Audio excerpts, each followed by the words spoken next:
anak terakhir alias anak bungsu dari 3 bersaudara. Aku memiliki 1 orang abang dan 1 orang kakak. Aku begitu dekat dengan kakakku. Namun sayangnya, aku tidak terlalu akrab dengan abangku. Sebenarnya aku ingin mengakrabkan diri dengan abangku. Tapi sayang, dia memang orangnya temperamental sekali. Sifatnya yang tidak ingin mengalah kepada adiknya membuatku jenuh untuk mencoba terus mendekatinya. Dia sibuk dengan dunianya, yaitu musik. Begitulah dia lebih akrab dengan teman-temannya ketimbang dengan adiknya. Aku sangat menyayangi keluarga kecilku ini, meski kami bukan orang kaya. Terlahir sederhana, seperti ini sudah sangat cukup bagiku. Namun aku merasa kasihan dengan mereka yang di luar sana, yang tidak seberuntung seperti aku. Aku pernah bermimpi bahwa suatu saat nanti, kelak aku menjadi orang besar dan ternama, memiliki banyak harta kekayaan. Aku ingin membaginya dengan mereka yang sangat membutuhkan. Apalah artinya menjadi kaya jika kikir dan tidak ingin berbagi dengan sesama. Uang tidak bisa dibawa mati, katanya. Dan kenyataannya pun juga seperti itu. Sore hari saat Bapak pulang dari kantor, aku langsung membuatkannya secangkir teh hangat. Seperti biasanya, aku selalu menghabiskan waktu sore hari berbincang dengan Bapak. Kami tertawa bersama, kami membahas banyak hal mulai dari aktivitasku maupun di lingkungan rumah saat bermain dengan teman-temanku. Bapak juga bercerita bagaimana payahnya mencari uang, sehingga seringkali ku dengar dia menyebutkan cari duit itu susah. Pernah kulupakan setiap wejangan dari Bapak. Dia selalu menyuruhku untuk terus belajar keras agar kelak aku menjadi orang sukses. Bapakku seorang karyawan swasta. Berapa gaji bapakku saat itu? Terbilang kecil dan hanya cukup untuk membiayai makan kami sekeluarga. Dan syukur masih bisa membayar uang sekolahku dan uang kuliah abang dan kakak. Setiap harinya menjadi hari yang sangat menyenangkan bagiku.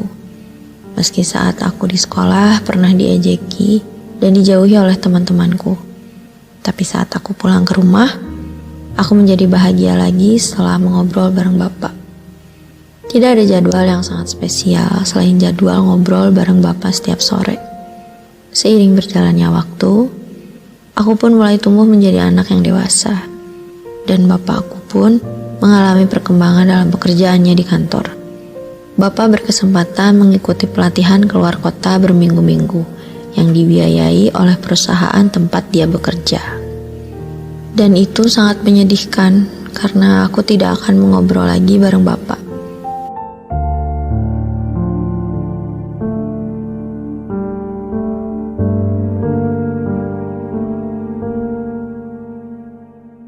Biasanya sore hari di teras rumah selalu tersedia 2 cangkir teh, yaitu milik Bapak dan milikku. Sekarang aku menikmati setiap sorenya tanpa Bapak. Aku duduk sendirian sambil melihat ke arah jalan raya. Banyak kendaraan yang berlalu lalang. Malum saja, rumahku terletak di jalan yang sering dilalui oleh banyak kendaraan. Aku mulai bertanya dalam hatiku, kira-kira Bapak lagi apa ya di sana? Aku rindu, bahkan ingin menelponnya, tapi segan, takut mengganggunya. Apakah Bapak rindu dengan suasana sore hari di sana tanpa teh yang biasanya aku buatkan? Tanyaku dalam hati sambil termenung. Aku tunggu sampai berminggu-minggu, hingga akhirnya Bapak pun pulang ke rumah. Entahlah, aku merasa ada yang berbeda dengannya. Apa mungkin ini perasaanku saja? Langsung ku salam dan ku buatkan secangkir teh untuknya. Aku berharap Bapak masih terbiasa dengan rasa teh buatanku. Aku takut selama dia di sana, dia mulai terbiasa tanpa teh buatanku. Dan obrolan kecil kami setiap sorenya. Tapi ini bukan sekedar ketakutanku saja. Namun ini sebuah kenyataan yang harus kuterima. Bapak bahkan tidak menanyakan hal-hal kecil yang dulu pernah kami omongi di teras rumah seperti biasanya. Apa yang membuatnya berubah? Aku terus bertanya-tanya dalam hatiku. Bapak sibuk tersenyum dan tertawa sendiri dengan layar ponselnya. Biasanya Bapak tidak seperti itu. Tapi kenapa Bapak beda sekali semenjak pergi berminggu-minggu mengikuti pelatihan di luar kota? Tapi aku tidak langsung menyerah. Keesokan harinya, aku mencoba membuatkan teh untuknya. Dan aku sengaja sebelum Bapak sampai di rumah, aku sudah duduk sambil menunggunya di teras untuk berbincang-bincang seperti dulu lagi. Aku diam dan termenung saat melihat Bapak hanya tersenyum, lalu masuk ke dalam rumah dan tidak sedikit pun menyentuh cangkirnya. Ada yang tidak beres dengan Bapak, pikirku. Tapi apa ya? Sambil bertanya-tanya dalam hati. Tak sengaja aku lihat ponsel Bapak. Aku merasa ada yang aneh. Kok ponselnya terbalik gitu? Sepertinya sengaja dibalikan, tapi kenapa harus seperti itu? Aku makin penasaran. Hingga akhirnya aku beranikan diri untuk mengecek ponsel bapakku. Ternyata saat aku coba hidupkan layarnya, ada foto seorang wanita. Aku melihat wanita tersebut sangat asing dan aku bertanya dalam hatiku, siapa wanita itu? Dan kenapa Bapak harus membalikan ponselnya seperti ini? Aku yakin karena ada sesuatu yang disembunyikan Bapak dari kami.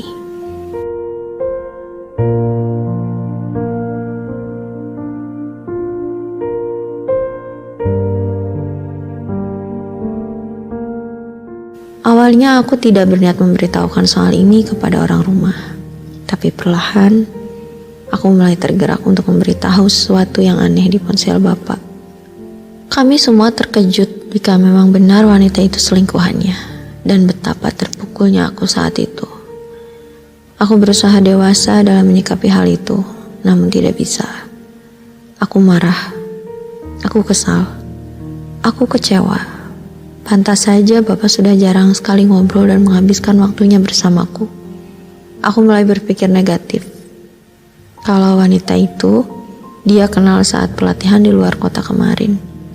Entahlah, itu urusan orang dewasa. Aku masih terlampau kecil dan masih muda sekali. Aku bahkan tidak mau dipusingkan dengan masalah itu. Tapi aku sangat merasa kasihan dengan ibuku yang harus menahan rasa perih diselingkuhi. Kacau.